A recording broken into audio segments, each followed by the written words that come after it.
लेकिन पीटीआई का इस वक्त मानना ये है कि पाकिस्तान को एक अच्छी मईशत के बजाय एक आज़ाद अदलिया की ज़्यादा ज़रूरत है, तो इस वजह से सिविल डिसोबीडियंस ये पीटीआई काम का कर पॉइंट ऑफ सकती व्यू है। है। तो उन्होंने मईशत पे वैसे भी कभी पहले भी तवज्जो नहीं दी। अदलिया जब साकिब निसार वाली थी, जब आसिफ सईद खोसा वाली थी, जब गुलजार वाली थी, जब उमर अताब बंदियाल वाली थी, तो आज़ाद थी ना। पीटीआई के स्टैंडर्ड्स के मुताबिक तो वो आज़ाद अदलिया थी ना। पीटीआई के स्टैंडर्ड तो अपने हैं ना, उनके लिए अपने लिए अलग हैं, और बाकी जो उनके ऊपर तनकीद करते हैं उनके लिए अलग स्टैंडर्ड्स हैं। उस वक्त तो उनकी अदलिया आज़ाद थी, तो मईशत किधर थी? अभी खैबर पख्तूनख्वा का हाल देखा आपने कभी जाके? वहाँ पूछे लोगों से उनकी ज़िंदगी कितनी मुश्किल है। वह कुरम एजेंसी में जो लोग कल 9 बच्चे मर गए, अद्वियात नहीं थी नहीं होने के हॉस्पिटल्स में। बावजूद। शर्म आई किसी को?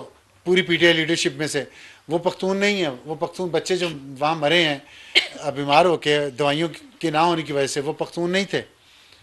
अब खैबर पख्तूनख्वा की हुकूमत को कोई नहीं पूछेगा। तो खैर ये बातें हैं सारी। कमिंग बैक टू और फवाद चौधरी साहब, वो आप कह रहे हैं कि एक अहम रोल प्ले कर सकते हैं। उन्होंने कल एक स्टेटमेंट भी दिया कि खान साहब का जो अकाउंट बाहर से ऑपरेट हो रहा है, अगर वो पाकिस्तान से ऑपरेट होना शुरू हो जाए तो भी मामलात देखें काफ़ी बेहतर हो वही सकते हैं। बात जो मैंने की है वो उसने कर आप हमेशा से ये कहते तो आए वो हैं। देखिए पीटीआई के अंदर एक बहुत सीरियस संजीदा लीडरशिप जो है वो समझती है कि जो बाहर बैठे लोग हैं ना, मफाद परस्त हैं।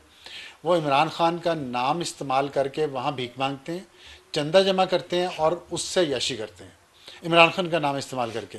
और खुदा न खास्ता जो हम कल भी बात कर रहे थे कि उनके लिए इमरान खान जिंदा हो या ना जिंदा हो, खुदा न खास्ता उनके लिए डॉलर ही डॉलर हैं।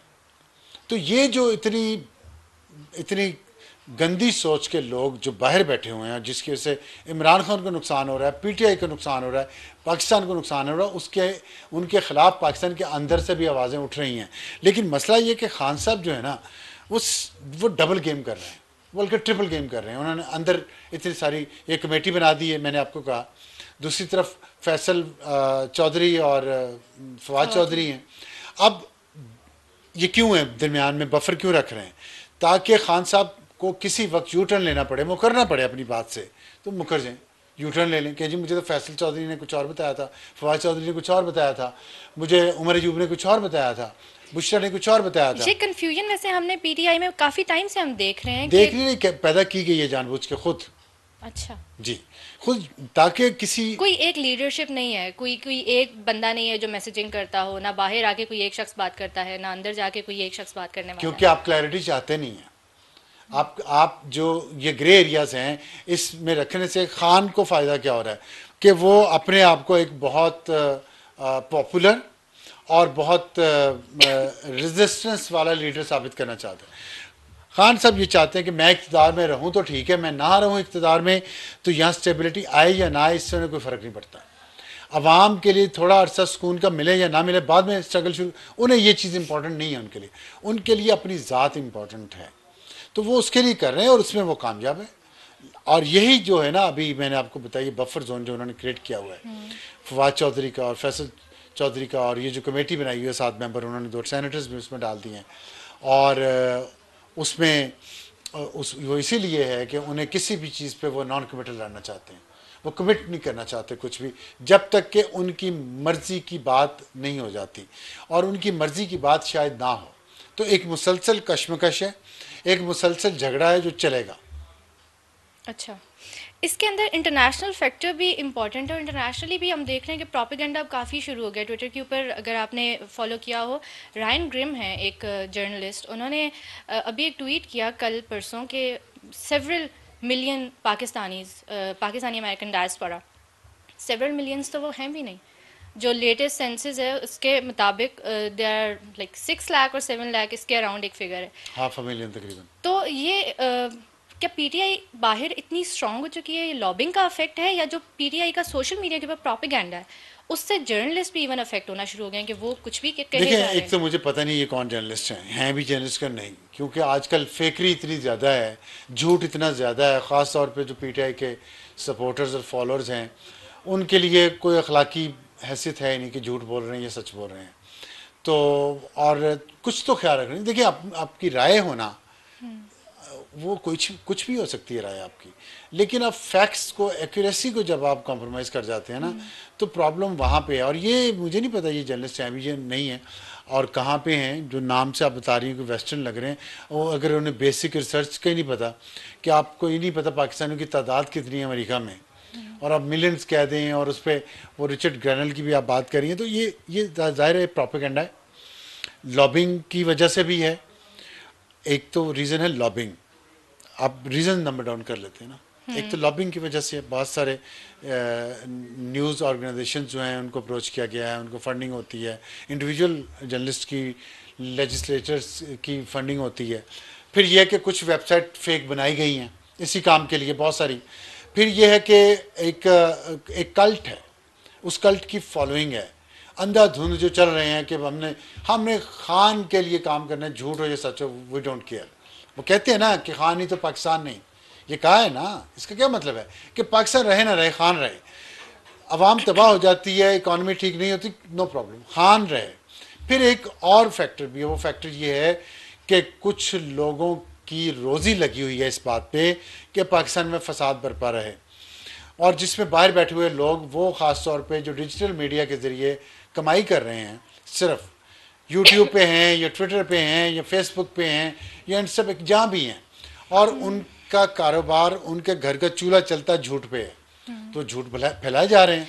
और एक और फैक्टर है, वो ये कि हो सकता है एक कॉन्स्पिरेसी थियरीज होती हैं कि कौन है, कोई पीछे और ताकत है बड़ी बैरून मुल्क जो पाकिस्तानी नहीं है। वो ताकतें चाहती हैं कि पाकिस्तान में स्टेबिलिटी ना आए, तो वो नहीं चाहती कि कोई भी साइड जो है, चाहे वो इस्टेब्लिशमेंट की साइड है चाहे खान की साइड है, उनमें से कोई साइड बिल्कुल मुकम्मल तौर पे शिकस्त खा जाए।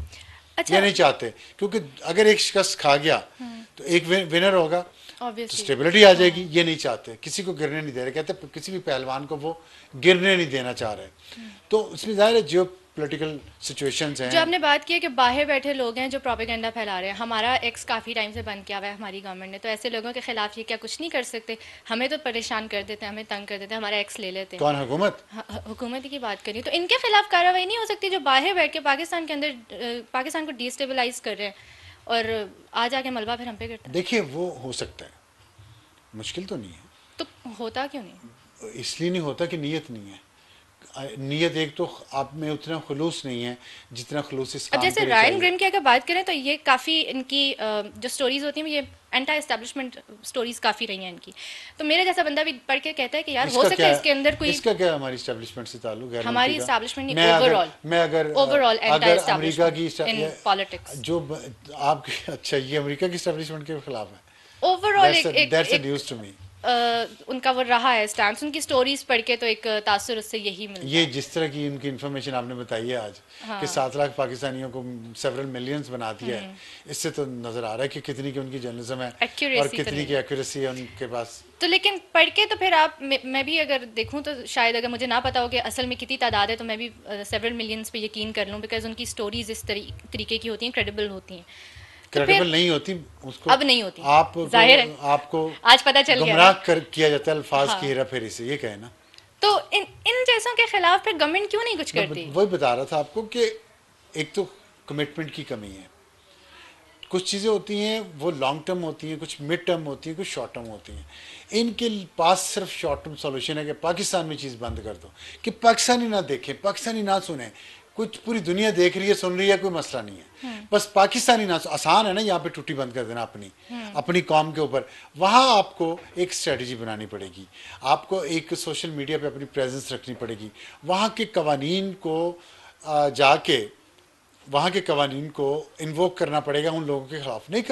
नहीं करना चाहते, आसान हल है, यहाँ आप ट्विटर बंद कर दो पूरी कौम को। अच्छा, आज मैं देख रहा था कि जो मिनिस्टर हैं IT के, उनके सिर्फ 2% पाकिस्तान में ट्विटर के जो हैं यूज़र्स हैं।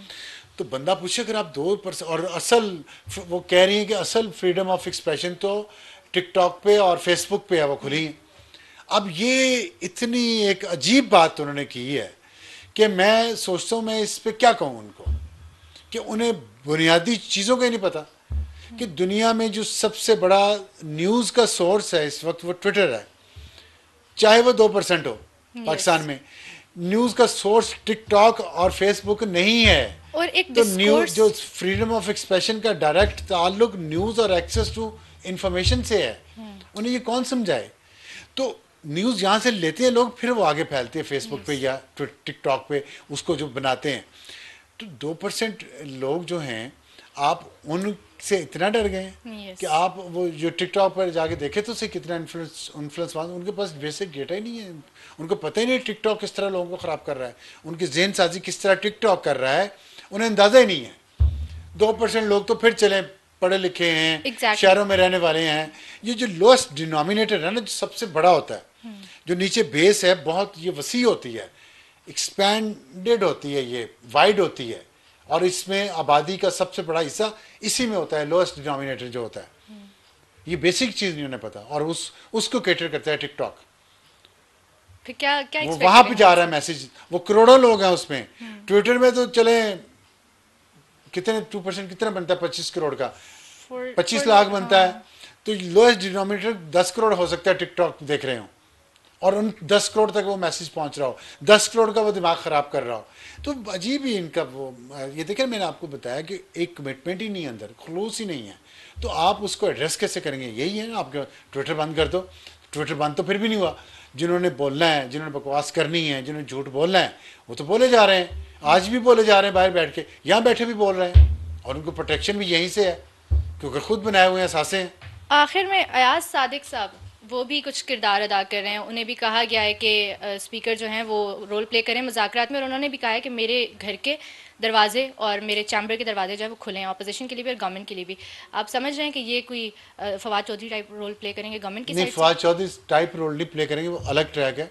और उसकी वजह यह है कि पीटीआई और खान साहब किसी भी बात पे कमिटमेंट नहीं देना चाहते, नॉन कमिटल रहना चाहते हैं, और ताकि उन पे जिम्मेदारी ना आए, कोई माहिदा कर लें, डील कर लें, किसी भी वक्त किसी पे भी डाल देंगे। वो हो सकता है स्पीकर पे डाल दें बाद में।